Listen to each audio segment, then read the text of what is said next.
এমন কিছু মুভি থাকে যে মুভিগুলো মানুষের হৃদয়ে দাগ কেটে যায়। এমন কিছু মুভি থাকে যে মুভিগুলো মানুষের হৃদয়ে গভীর এক ক্ষতর সৃষ্টি করে। আর এই ক্ষতর সৃষ্টি হয় ভালোবাসা থেকে। প্রথম ভালোবাসার অনুভূতি এমনই এক সূক্ষ্ম স্মৃতি মনে হয় এটাকে কল্পনা করে সারা জীবন কাটিয়ে দেওয়া সম্ভব। কিন্তু ভাগ্যের নির্মম পরিহাসে অনেক সময় আমাদের ভালোবাসার মানুষ আমাদের পাশে থাকে না, তবে তার স্মৃতিগুলো আমাদের মনে গেঁথে থাকে। যে স্মৃতিগুলো অনেকেই তার জীবনের শেষ দিন পর্যন্ত বয়ে বেড়ায়। এরকম একটি হৃদয় বিদারক গল্প নিয়ে তৈরি পরিণীতা সিনেমাটি। গ্যারান্টি দিয়ে বলতে পারি, সিনেমাটির শেষটা আপনাকেও কাঁদতে বাধ্য করবে। সেই সাথে মুভিটি আপনাকে সত্যিকারের ভালোবাসার মানুষ চেনাবে। তাই অনুরোধ রইল সম্পূর্ণ এক্সপ্লেনেশনটি দেখার। আজকের গল্পটা মেহুল নামের একজন মেয়েকে নিয়ে। মেহুলের বাবা মেহুলের জন্য অপেক্ষা করছে, কারণ আজ মেহুলের রেজাল্ট প্রকাশ হবে। কিছু সময় পর মেহুল বাড়িতে আসে, কিন্তু তার মন অনেক খারাপ। রেজাল্ট শিটে তার বাবা হাতে রায়, দেখে তার মেয়ে 86% নম্বর পেয়ে পাশ করেছে। বাড়ির সবাই অনেক খুশি। মেহুল ভিতরে গিয়ে ফ্রেশ হচ্ছে, এমন সময় তার মা এসে দরজায় ধাক্কাতে থাকেন। কিছু সময় পর মেহুল দরজা খোলে। তার মা বলে বাবাই আত্মহত্যা করেছে। মেহুল পুরোপুরি শক্ট হয়ে যায়। এরপর সে এক দৌড়ে বাবাইদার বাড়িতে চলে আসে। বাবাইদার মা বসে কাঁদছে। বাবাইদার মা মেহুলকে বলে, তোর বাবাইদার নেই রে। সে উপরের ঘরের দিকে ইশারা করে। তখন মেহুল উপরে উঠে যায়। সে দেখে বাবাইদার বডি। মেহুল কাঁদতে থাকে। একটা সময় পর মেহুলের চোখে মুখে রাগের ছায়া পড়ে যায়। এরপর সে এক দৌড়ে সেখান থেকে চলে যায়। এরপর সিনেমার সিন ফ্ল্যাশব্যাকে চলে আসে। দেখা যায় মেহুল বাবাইদার বাড়িতে আসে, কারণ সে বাবাইদার কাছে টিউশন পড়তো। বাবাইদার মা মেহুলকে বলে সে যেন বাবাইদাকে বিয়ের জন্য রাজি করায়, কেননা অনেক মেয়ে দেখা হয়েছে, তার বিয়ের বয়সও পার হচ্ছে, কিন্তু বাবাইদা বিয়ে করছে না। পড়ার সময় হলে মেহুলের সামনের চুলগুলো বাবাইদা হাত দিয়ে সরিয়ে দেয়।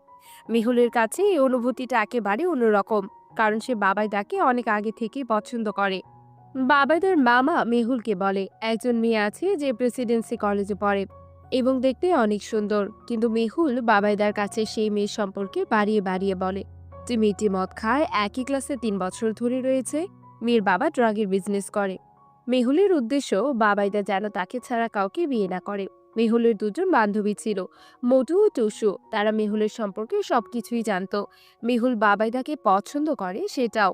তারা সবসময় মেহুলকে মোটিভেট করত যেন বাবাইদাকে সে মনের কথা খুলে বলে, কিন্তু মেহুল ভয় পেত, যার কারণে সে তার মনের কথা কখনোই বাবাইদাকে বলতে পারেনি।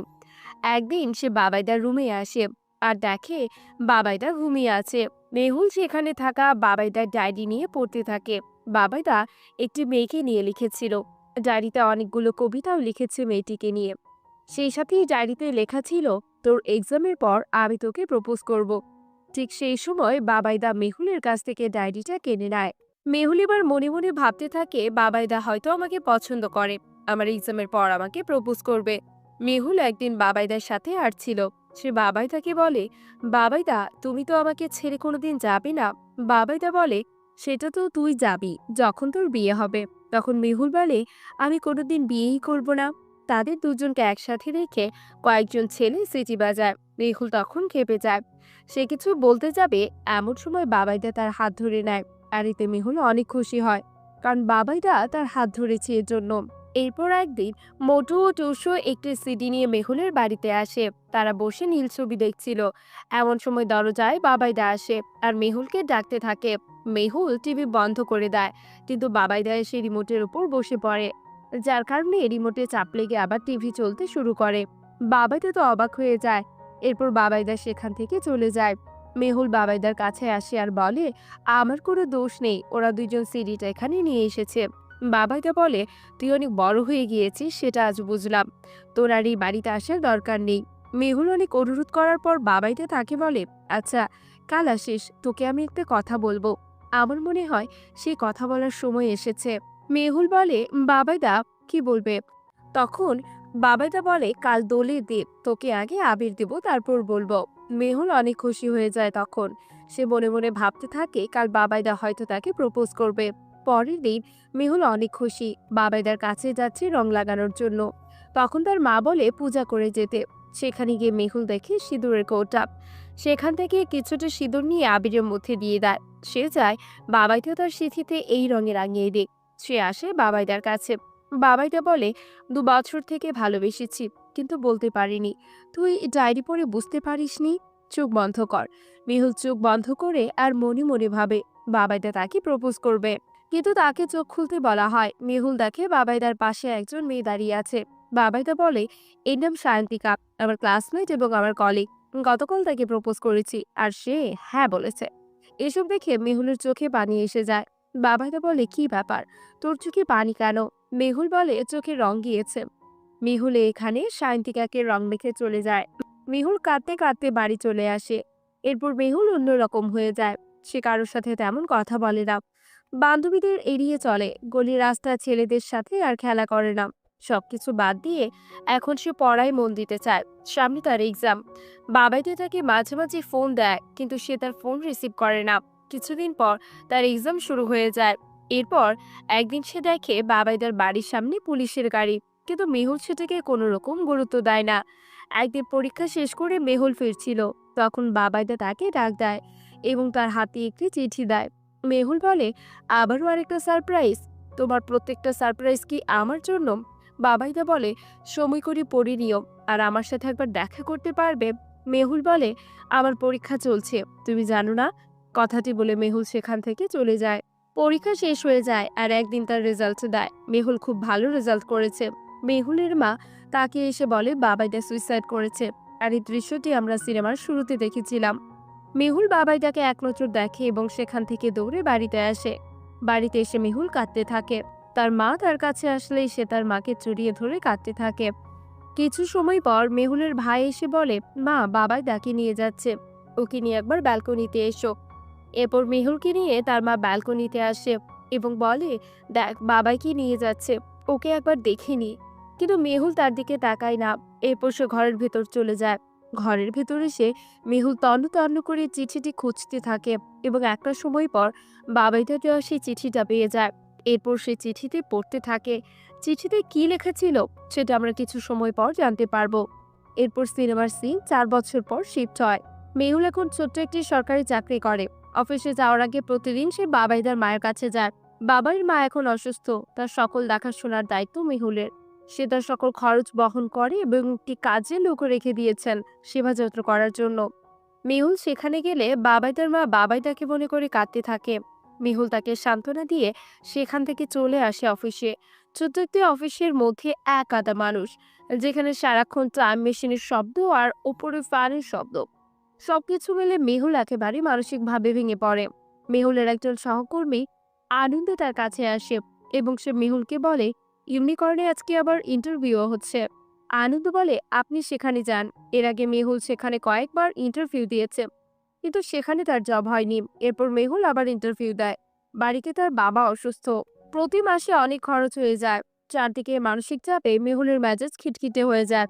এখন সবার সাথে কথা বলার সময় সে রেগে গিয়ে কথা বলে। মেহুলের মা বলে, একসাথে দুইটা পরিবারের দায়িত্ব নিলে এরকম তো হবে, এভাবে কতদিন চালাতে পারবি? মেহুল বলে, যতদিন বাঁচবো ততদিন এভাবে চালিয়ে যাব। মেহুল ছাদে আসে, সে বাবাইদা কি বাজিন করে। বাবাইদা তাকে বলে, কি রে, তোর খবর কি? মেহুল বলে, ওই বাড়িতে আমার না হওয়া একটি সংসার পড়ে আছে। বাবাইদা বলে, মেহুল, জীবন অনেক বড়। মেহুল, হারলে উঠে দাঁড়াতে হয়। তখন মেহুল বলে, একটু ভালোবাসো না তুমি আমায়? আমি কিভাবে বেঁচে আছি একটু জানার চেষ্টা করলে না? জীবনটা আমার ছারখার হয়ে গেল বাবাইদা। কেন তুমি আমায় ভালোবাসলে না? জীবনটা অন্যরকম হয়ে যেত। কথাটি বলে সে কাঁদতে থাকে। এদিকে তার সকল কথা তার ছোট ভাই শুনছিল এবং তার বোনেরই অবস্থা দেখে সে মনে মনে কষ্ট পায়। এরপর সুন্দর একটি গান হয়, ঠিক তোর মতো কেউ ভালোবাসে না। আর এই গানের সাথে সাথে মেহুল বাবাইদাকে সবসময় তার জীবনের সাথে অ্যামেজিং করতে থাকে। মেহুল অফিসে আসে, তার কলিগ আনন্দ সবাইকে মিষ্টি খাওয়ায়। সে মেহুলকে মিষ্টি দিতে আসে, কিন্তু মেহুল সে মিষ্টি খেতে চায় না।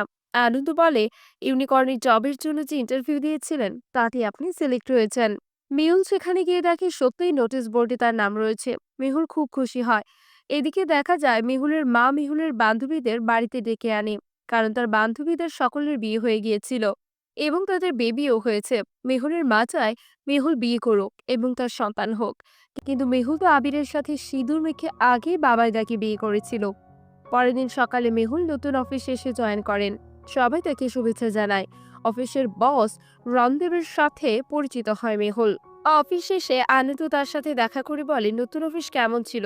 মেহুল বলে এখানে অনেক কম্পিটিশন। আনন্দ বলে নিজেকে পরিবর্তন করুন, বসকে ইমপ্রেস করার চেষ্টা করুন, বস খুশি হলে সবকিছু সহজ হবে। মেহুল তার একমাত্র স্বর্ণের চেন বিক্রি করে দেন। এরপর সে পার্লারে গিয়ে নিজেকে একেবারে একটি নতুন রূপ দেয়। অফিস আসলে সবাই তার দিকে অবাক হয়ে তাকিয়ে থাকে, কারণ গতকালের মেহুল আর আজকের মেহুল ছিল একেবারেই আলাদা।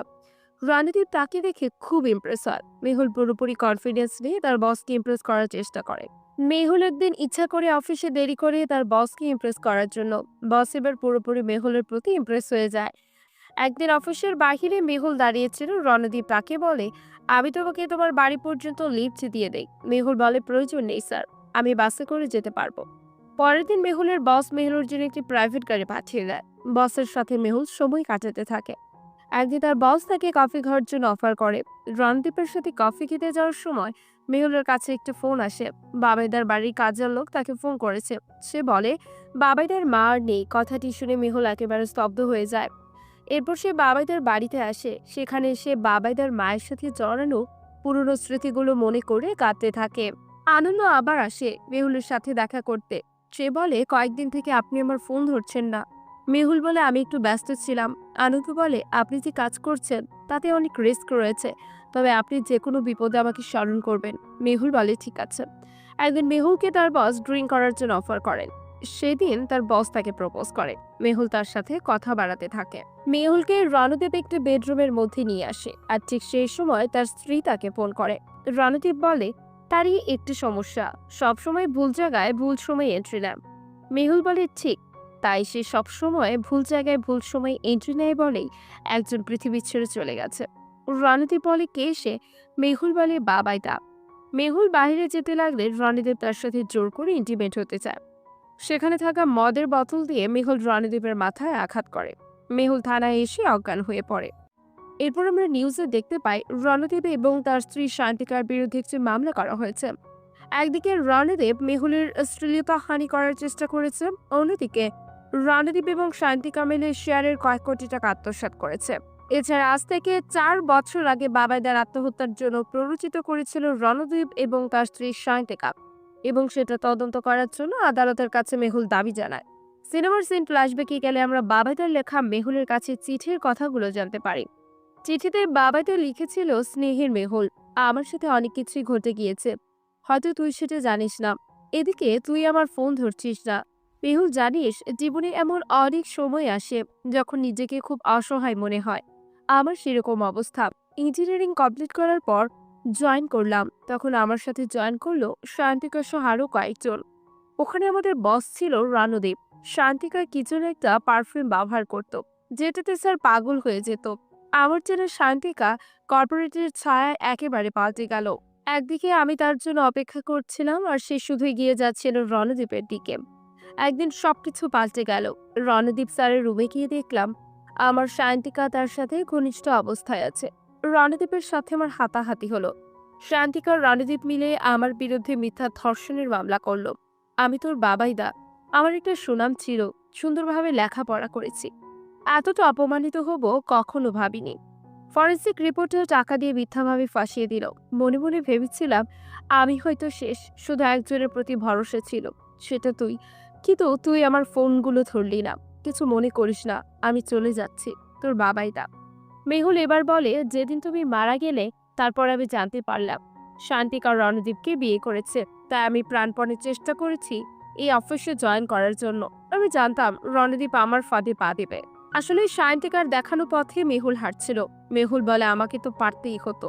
সে বছর দোলে আবিরের সাথে সিঁদুর মিশিয়ে নিয়েছিলাম। অজান্তে তুমি আমার সিঁথিতে সিঁদুর পরিয়ে দিয়েছিলে। স্ত্রীর দায়িত্বটা আমি পালন করব না? আমি তো তোমার পরিণীতা। বাবাইয়ের মৃত্যুর রহস্য উন্মোচিত হওয়ার পর দেখা যায় রণদীপকে পুলিশ আটক করে এবং তাকে ও তার স্ত্রী শান্তিকাকে প্রতারণার জন্য অভিযুক্ত করা হয়েছে। শেষ পর্যন্ত এটা পরিষ্কার হয়ে যায় বাবাইদের মৃত্যুর প্রতিশোধ নেওয়ার উদ্দেশ্যেই ওই অফিসে মেহুল যোগদান করে। বাবাইদাকে ন্যায় বিচার পাইয়ে দেওয়া তার দায়িত্ব ছিল। আর এখানেই অসাধারণ মুভিটি শেষ হয়ে যায়। পরিণীতা মুভিটি আমার দেখা সেরা একটি মুভি। এই মুভিটির কাহিনী সবার হৃদয়ে একটি গভীর ক্ষত রেখে যাবে। মুভিটির শেষ প্রান্তে এসে হয়তো বাবাইদের জন্য মেহুলের ভালোবাসা ইমোশনাল করে দেবে সবাইকে। সত্যি ভালোবাসা তো এমনই হওয়া উচিত। মুভিটি আপনাদের কাছে কেমন লাগলো সেটা অবশ্যই কমেন্ট করে জানাবেন। আর চ্যানেলে নতুন হয়ে থাকলে সাবস্ক্রাইব করে ফেলুন পরবর্তী মুভির এক্সপ্লেন পাওয়ার জন্য। আজ এখানেই বিদায় নিচ্ছি। সকলেই ভালো থাকবেন, সুস্থ থাকবেন। ধন্যবাদ।